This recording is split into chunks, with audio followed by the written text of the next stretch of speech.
What about the argument that says human beings are prone to violence, they're prone to carrying out crimes against their fellow man? You can blame religion, you can blame politics, you can blame economics, lots of factors, lots of excuses. What I don't get is, why do you only focus on religion? For fairness, why don't you also isolate the other factors? There are lots of other factors, and I'm quite happy to say that, yes. There are lots of, if you look at the wars of history, some of them have been about religion, plenty of them have not been about religion. I never said religion is the sole cause of wars and violence. You may not have said that, but you would accept that the new atheists, people like Sam Harris, the late Christopher Hitchens, have blamed a lot of history's wars on God and religion, and you make a similar suggestion in The God Delusion. Yeah, I would blame a lot of history's wars, but the most terrible wars in history, the two major wars of the 20th century, are nothing to do with religion.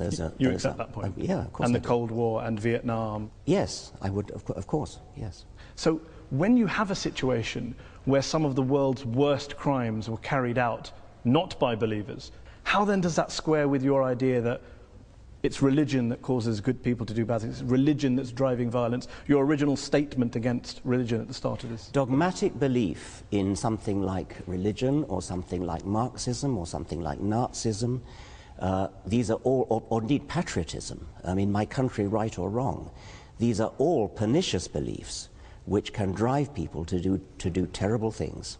And in the Second World War, Hitlerism was driven by racism, by a sort of sub-Wagnerian pagan religion which Hitler revived. Stalin's atrocities were motivated by a dogmatic belief in Marxism.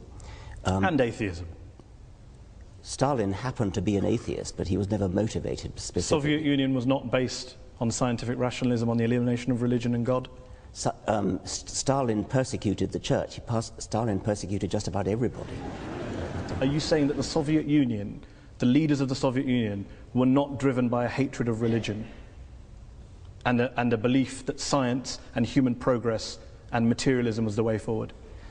They believed that materialism, science, human progress, those are kind of there was a Marxist slant on those words, and they were hideously misused. Mao Zedong, when he invaded Tibet, told the Dalai Lama that religion is poison.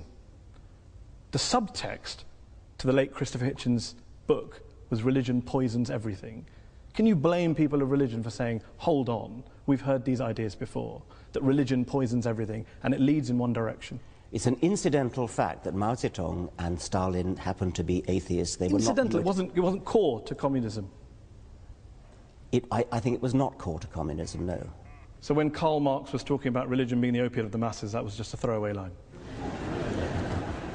Yeah, I mean, that was an out-of-context statement. I mean, what on earth do you think that's got to do with atheism? I don't know.